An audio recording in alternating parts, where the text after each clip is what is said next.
Pemirsa Intens Investigasi, jika boleh mengibaratkan sebuah cinta yang ada di dongeng-dongeng, seperti itulah agaknya cinta yang mungkin sedang berkecamuk di hati Dr. Camelia, kekasih Ammar Zoni. Bagaimana tidak, di saat sang kekasih sedang menghadapi ujian berat dan juga mungkin di tengah banyaknya orang yang memilih menjauh karena kesalahan yang dilakukannya, tapi agaknya tidak bagi sang dokter.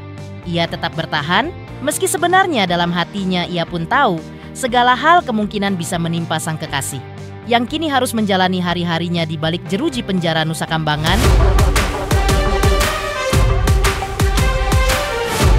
Lantas, seperti apa curahan hati sang dokter yang baru-baru ini menuliskan kegelisahan hatinya yang begitu mendalam? Sebuah kisah tentang cinta, kesetiaan, dan keyakinan untuk tetap menemani hingga akhir. Pemirsa, bersama Intens Investigasi, kami hadirkan kabar terkini, terpercaya, dan teraktual. Tetapi sebelumnya, jangan lupa untuk like, subscribe, dan juga share /channel YouTube ini.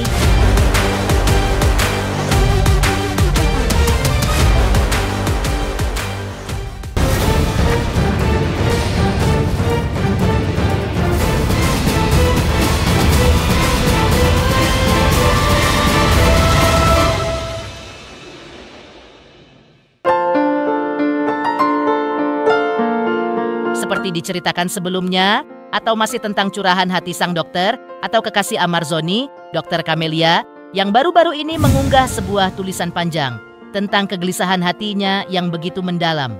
Sebuah kisah tentang cinta, kesetiaan, dan keyakinan untuk tetap menemani hingga akhir.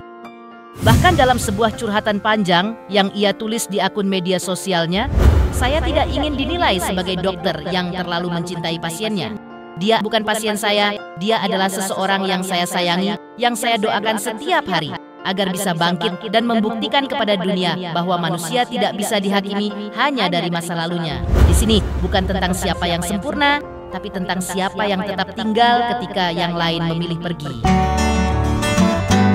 Dr. Camelia masih dalam tulisan panjang yang dibagikannya di sosial medianya.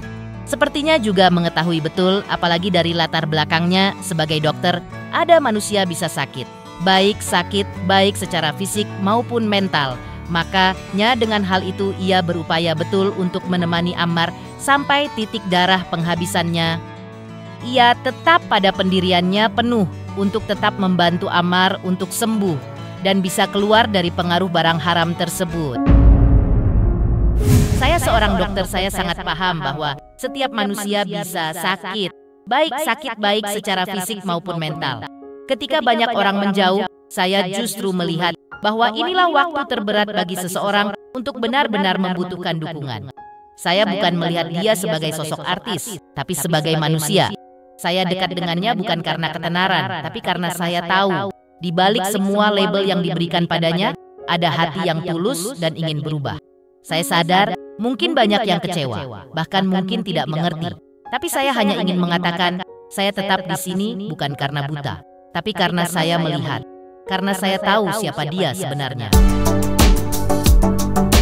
Lagi-lagi wujud dukungan Dr. Camelia juga disampaikannya dengan berencana akan Ammar di rumah tahananannya Nusa Kambangan jika telah bisa dikunjungi, tapi besar harapannya pula saat itu agar sidang yang menyeret nama sang kekasih tersebut bisa dilakukan secara offline, agar ia tak terbang jauh-jauh ke sana.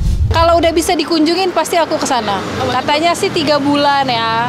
Tapi mudah-mudahan sidangnya offline, Bang Ammar dibawa ke Jakarta, jadi kan nggak perlu ke sana. Ammar, seperti yang kita ketahui bersama, telah terseret berulang kali dalam barang tersebut. Dan yang baru-baru ini terjadi atau diduga membuat Ammar dipindahkan ke rumah tahanan yang dikenal lapis baja tersebut adalah dugaan Ammar yang diduga mengedarkan barang haram tersebut di rumah tahanannya. Lalu seperti apa analisis psikolog melihat bagaimana sang kekasih tidak meninggalkan Ammar menurut kacamatanya sebagai psikolog? Apakah ini juga berhubungan dengan keinginan mereka untuk menikah yang lagi-lagi harus tertunda setelah Ammar akhirnya dipindahkan ke Nusa Kambangan? Ya kalau misalnya ditanyakan apakah kemungkinan bisa sampai langgeng atau tidak, ya saya nggak tahu ya bagaimana mereka apa namanya berjanjinya itu seperti apa. Tapi kalau misalnya ini tidak hanya terkait dengan hubungan cinta, tetapi juga ada agreement mungkin terkait dengan misalnya mereka sudah ada bisnis bareng atau apa. Di dalam agreement itu mungkin pasti ada kamu yang mengelola bisnis saya, sekian persen untuk saya, ini, tapi di tiap bulan dari apa yang kamu dapat, tolong bantu saya untuk di dalam. Itu bisa aja terjadi.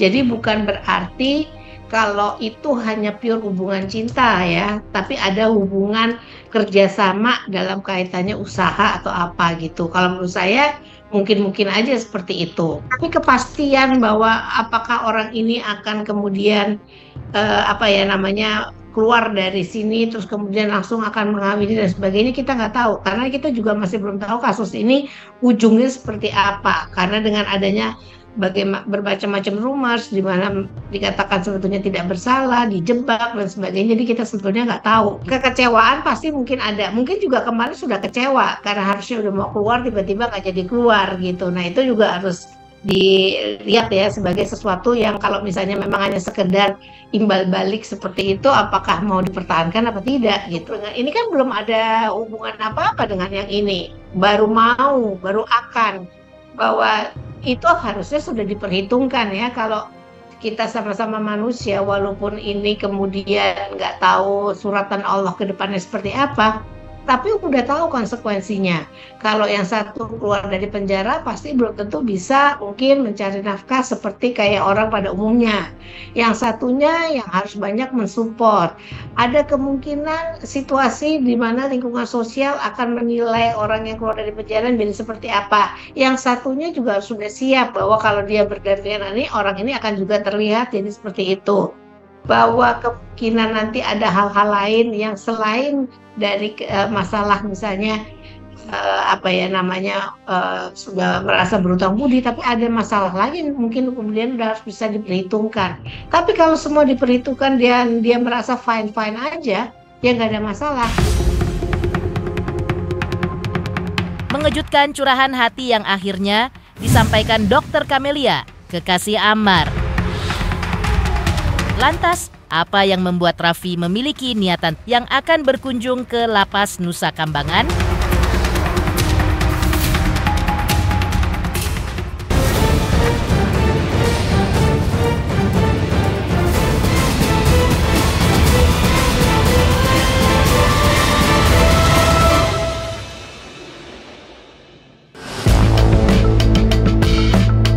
Seperti diceritakan sebelumnya, waktu yang ditunggu-tunggu oleh Dr. Camelia, kekasih Ammar Zoni, untuk bertatap muka dengan sang kekasih di persidangannya gagal terwujud. Pasalnya, dalam sidang perdana kasus yang menyeret nama Ammar Zoni ini, pihak Pengadilan Negeri Jakarta Pusat, tempat Ammar disidangkan, memutuskan persidangan digelar secara daring atau online. Meski begitu, hal ini tak lantas menyurutkan niat Dr. Camelia yang hadir dengan ditemani Ibu Sambung Ammar, Titik Haryati, di persidangannya Kamis 23 Oktober 2025 lalu. Dan momen yang cukup mengaruhkan terjadi saat Ibu Sambung Ammar mencoba berkomunikasi dan memberikan dukungan kepada Ammar hanya lewat layar televisi seperti berikut ini. Supaya dapat keadilan ya. Iya Bu, pasti Bu. Kuatkan hatimu ya Ammar. Iya Bu. Ini ada dokter juga.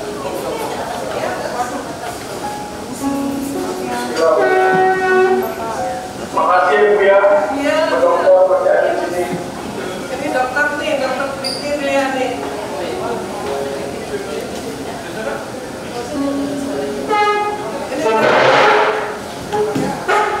Ini lihat dokter Lia nih sama saya mendampingi terus ya. Dokter ya Bu. Iya saya. Dalam sesi wawancara lain, ibu angkat Ammar ini juga mengaku cukup dibuat haru saat mendengar rencana Raffi, yang dalam sebuah wawancara sempat menyampaikan niatnya untuk berkunjung ke Nusa Kambangan, diduga untuk sekaligus bertemu Amar di sana. Ya itu saya langsung hatinya langsung maknyes gitu ya, adem banget.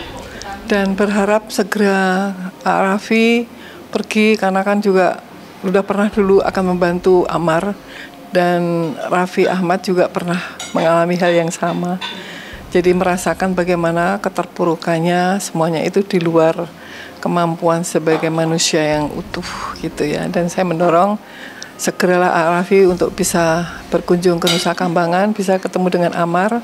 Dan saya juga merasa sangat bahagia, apalagi kalau bisa bersama dengan Pak Menteri IMPAS ya, Imigrasi dan Pemasyarakatan. Semoga permasalahan ini itu tidak hanya pas masalah pada Amar, tetapi ada suatu jalan keluar untuk memperbaiki bangsa ini, pemerintah Indonesia ini, dan juga mendukung program prioritas dari Bapak Presiden yang ada dalam Asta Cita ke-7 itu tentang narkoba. Ya, ini saya juga bisa senyum, bisa bahagia, dan segera disegani. Ini sangat ya adem lah gitu ya rasanya. Tadi saya sudah lihat di acara dengan Pak Kepala BNN, dan Pak Kepala BNN juga dalam hal ini terus menggalakkan bagaimana untuk menciptakan Indonesia bersih narkoba. Titik Haryati, ibu angkat Amar, yang selain berharap Raffi segera mewujudkan niat baiknya tersebut, ia juga mengaku ingin dilibatkan atau ikut langsung melihat sang anak angkat yang sekarang ini menurut banyak informasi sedang ditahan di penjara super ketat tersebut dengan penjagaan yang tidak main-main. Dan mereka kan juga berkawan, berteman gitu ya, sama-sama berkarir di bidang perfilman, drama, seni drama gitu ya.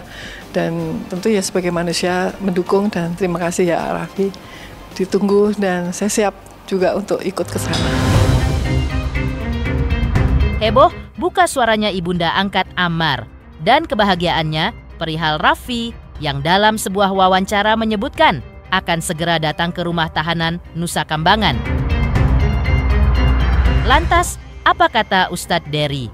Benarkah melihat langsung penjara tersebut membuat Ustadz Dery yakin tidak ada penjara yang lebih ketat dari Nusa Kambangan?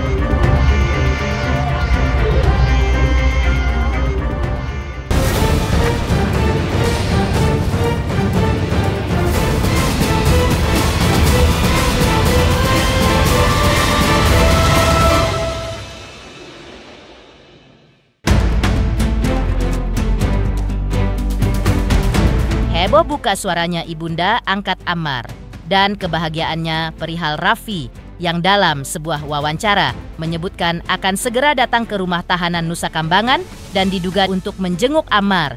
Niatan tersebut disampaikan Raffi usai menghadiri acara bersama Ketua BNN atau Badan Narkotika Nasional. Lantas ini kata Raffi terkait niatannya tersebut. Saya juga rencananya dalam waktu dekat ini sama Agus, Kementerian IMIPAS ada kunjungan juga ke Nusa Kambangan. Nanti mungkin waktunya ya saya kasih tahu mungkin dalam waktu dekat. Akan bertemu Amar Zoni juga akan di dalam? Ya kita lihat. Amar dalam permasalahan ini seperti diketahui sebelumnya juga sempat meminta bantuan dari Ustadz Dery Sulaiman untuk dititipkannya sebuah surat yang intinya ia tidak bersalah dan merasa dijebak dalam permasalahannya ini. Ustadz Dery sempat menjelaskan kengerian penjara super ketat tersebut dan apa hal-hal yang membuat namanya semenakutkan seperti sekarang. Jadi Nusa Kambangan itu memang satu pulau yang sudah disiapkan oleh pemerintah untuk pembinaan narapidana ya. Dan itu ternyata di zaman Belanda ternyata. Jadi di sana tidak ada warga, tidak ada pemukiman, yang ada semua penjara, semua narapidana di sana. Nah, makanya SOP orang berangkat ke Nusa Kambangan itu ditutup matanya biar nggak tahu jalan ke sana. Ya, sana kan memang maksimum security kan, memang di Nusa Kambangan itu nggak mudah. Pemerintah kan katanya kemarin yang beredar video kan disebarkan binatang buas. Memang waktu sekarang ada ular besar 5 meter saya lihat jumpa ular piton. Jadi kalau orang nekat mau lari, kayaknya nekat mati deh, nggak semudah itu. Tapi yang jelas narapidana di sana tuh diberdayakan sama pemerintah untuk berkebun, beternak, ternak kambing. Kemarin saya datang ke ternak kambing, ada tanam stroberi, ada yang tanam anggur. Pokoknya Masya Allah, ada produktif lah di sana. Dan ketika aku kemarin itu dimintakan sama Kalapas untuk tausiah di depan narapidana, itu ratusan orang, ada 47 orang tersangka mati, sisanya tersangka seumur hidup. Ya, jadi nggak ada orang yang kasus-kasus ringan, kecil itu dikirim ke Nusa Kambangan itu nggak ada. Maka ketika Amar dikirim ke Nusa Kambangan, saya pikir kasusnya berat banget ya, kita nggak tahu. Tapi setelah dapat surat, dia bukan BD, bukan pengedar, saya kaget juga salahnya apa gitu. Dan kan belum disidang ya, jadi menyisakan banyak tanda tanya sih. Dan aku rasa setiap warga negara Indonesia harus mendapatkan perlindungan hukum. Jangan sampai ada satupun orang yang tidak bersalah dihukum seperti orang yang bersalah. Udah baik-baik semua orang di sana tuh, udah. Aku rasa ya kalau Pak Presiden berkunjung ke sana mungkin kasihan dan mungkin dibebasin semua mungkin. Udah baik-baik, udah ada yang hafal Quran, ada yang ya. Saya rasa dengan dikirimnya seseorang ke Nusa Kambangan dia nggak berubah, parah banget betul. Pemirsa Intens Investigasi, jangan lupa saksikan terus Intens Investigasi. Dan pastikan jangan lupa untuk like, subscribe, dan juga komen. Terima kasih juga atas kesetiaan pemirsa, atas pencapaian jumlah subscriber yang kini menuju 4 juta subscriber channel Intens Investigasi.